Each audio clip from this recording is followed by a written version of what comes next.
Dear learner, I'm delighted to welcome you to our continuing lectures under the Manifested Publishers Learning Platform. And we are continuing with our lectures in human resource management. And today we are going to look at one of the areas that is also very interesting. And we are in the area of performance management. And we want to focus and have a look at characteristics of performance management. You may want also to refer to them as prerequisites. What are some of the prerequisites of performance prerequisites or characteristics for effective performance management in an organization? But before that, learner, it is important to note that performance management is a complex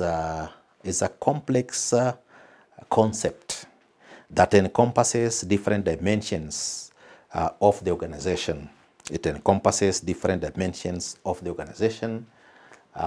Performance management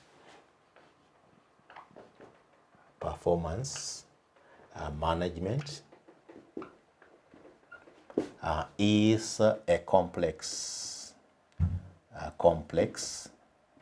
concept that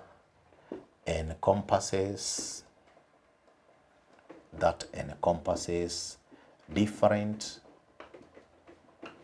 dimensions of the organization and people, different dimensions of the organization and people. So we are saying that when you look at performance management, you are looking at an organization, you are looking at performance indicators or key performance indicators, you are looking at financial aspects, you are looking at non-financial aspects, you are looking at expectations of individuals, you are also looking at what is happening in the external environment and impacting on a given organization. So given that this is the idea or the concept of performance management, then it becomes necessary that we need to be aware of some of the characteristics or prerequisites of performance management. So what are some of these characteristics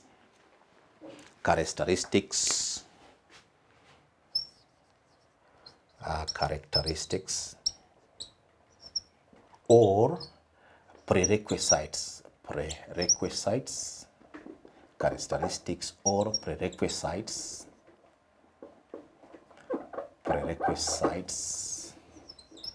of effective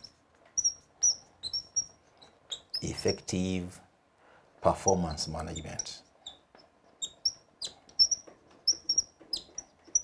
Effective performance management. What should organizations do, or what should the work environments do to ensure that performance management is effective in those particular organizations? So there are several prerequisites which we want to look at, and one of them is a clarity of organizational goals.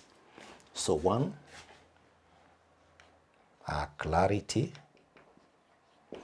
of organizational goals.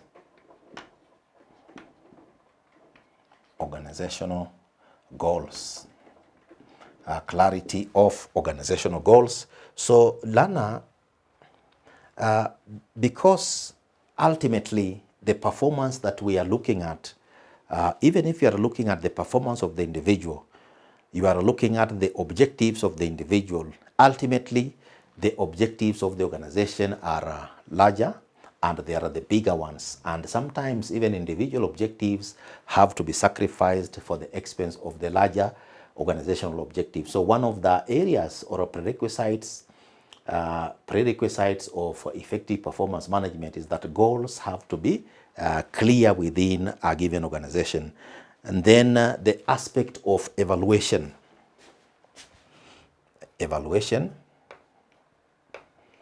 And when we talk about evaluation or appraisal, evaluation has to be done gradually and on a continuing basis to ensure that at any one given time, organizations are able to evaluate the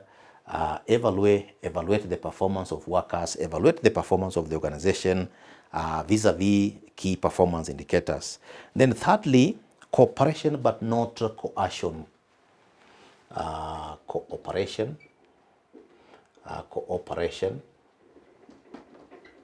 but not cooperation but not coercion. So what we mean here is that performance management as a process is realized with the input of employees and supervisors. So supervisors should be able to seek cooperation from employees and not coercion, so that there is a win-win consensus situation. Then self-managed teams, self-managed teams.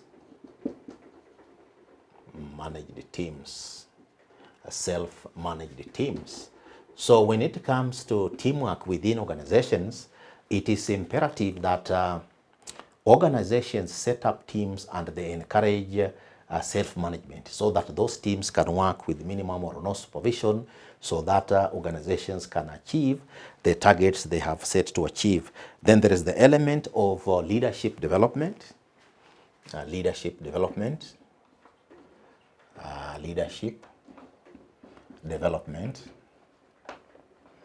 So in this context, supervisors should be able to develop the potential of leaders within their departments, within their sections, so that leaders who take over as captains of organizations can be able to grow from within the organization. So leadership development is another characteristic or prerequisite to ensure that there is effective performance management in a given organization. Then there is supposed to be what is referred to as in an organization a system of feedback. System of feedback.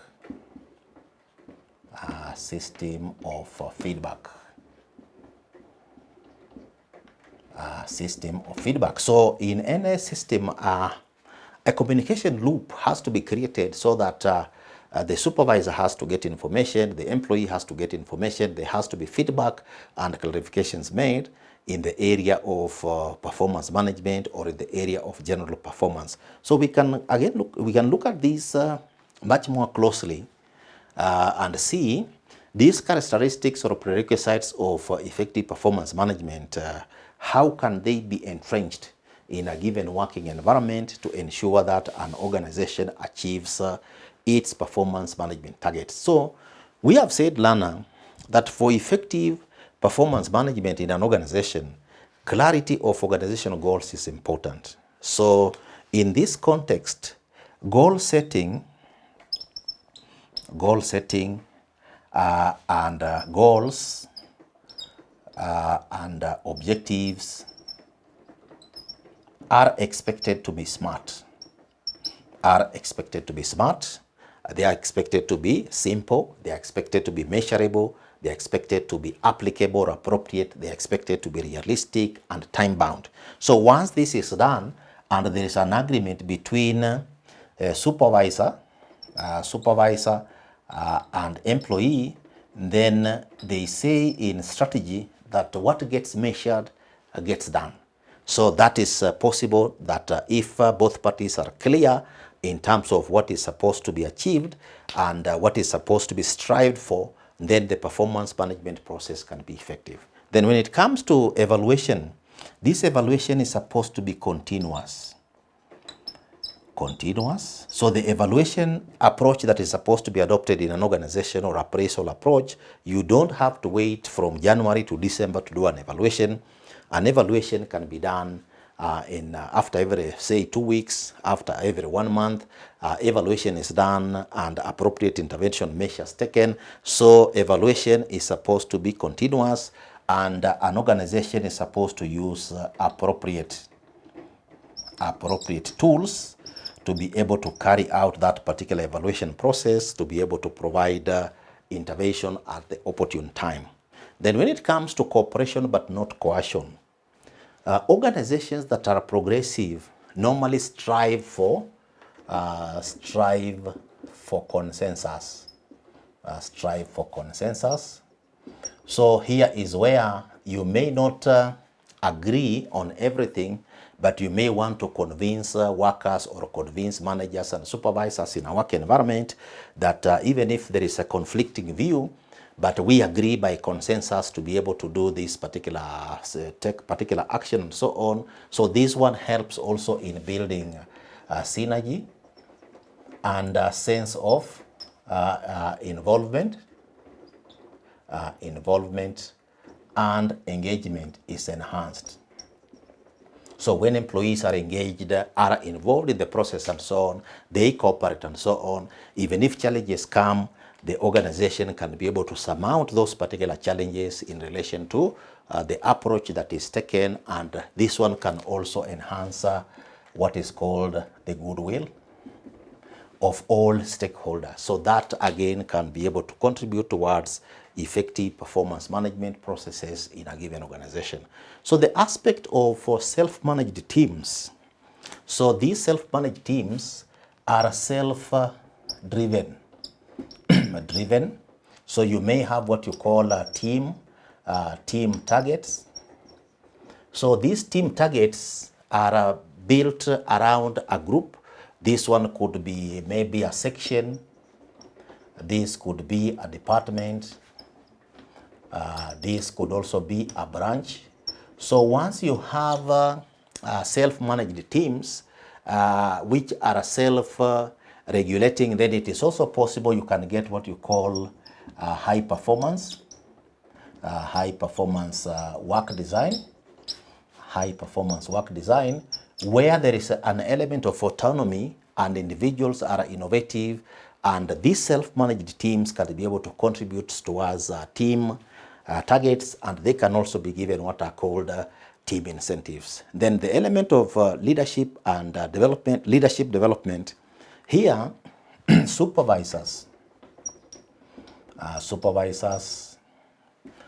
managers are expected to identify talent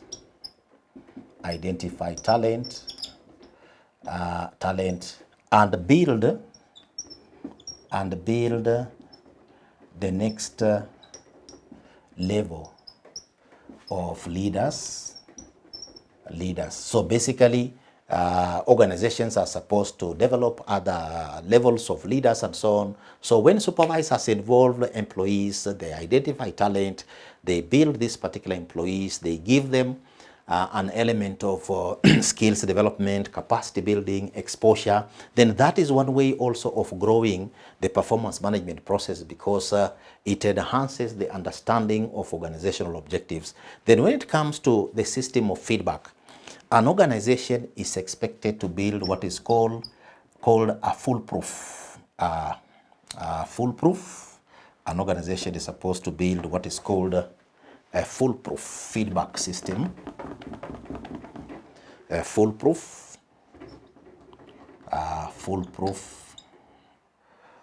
or solid feedback system. So this system is meant to ensure that whenever communication is given, so here you are supposed to have what you call communication loops, so that there is a two-way or a multiple approach, two-way system, such that if management is communicating to workers, workers should be able to get that particular communication, and workers should also be able to communicate to management, so that you have got the communication forward, communication backwards, clarifications are made, so that employees, if they have got any views, can reach management, management can also communicate. So if there is a foolproof or solid feedback system and clear communication loops, then that one can be one of the strategies that can be taken, or one of the characteristics of effective performance management system in an organization. So Lana, We have looked at the characteristics or the prerequisites of effective performance management, and we have noted that the performance management process is complex. It has many parties, it has stakeholders, it has management, it has workers. So management has to ensure that it puts in place measures to be able to encourage an effective performance management system. And we have indicated that performance management is a complex concept that encompasses different dimensions of the organization and the people in that organization plus other stakeholders. And we have noted that some of the characteristics or prerequisites for effective performance management may include, number one, a clarity of organizational goals in terms of goal setting, formulation of strategies, organizations, business plans, and so on. So there must be a clear or clarity of organizational goals because they are the ones which then provide the direction. Then we have indicated that, number two, there should be a continuous process of evaluation of what is taking place in a given organization. And number three, we have indicated that there has to be cooperation but not coercion when it comes to management-worker relationship, where an organization should strive for consensus in order to tap into synergy.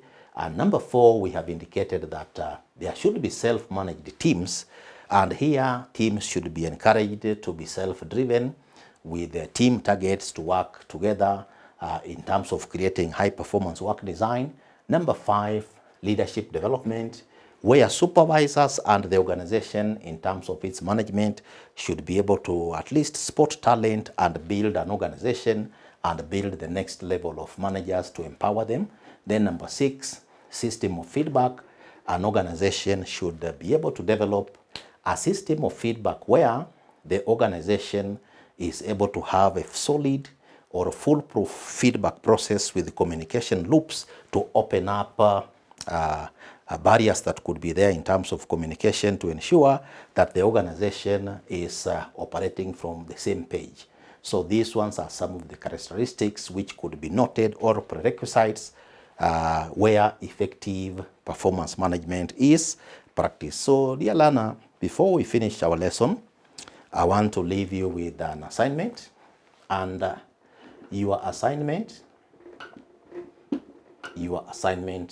for today's lesson, which was characteristics of performance management, discuss your assignment is discuss the characteristics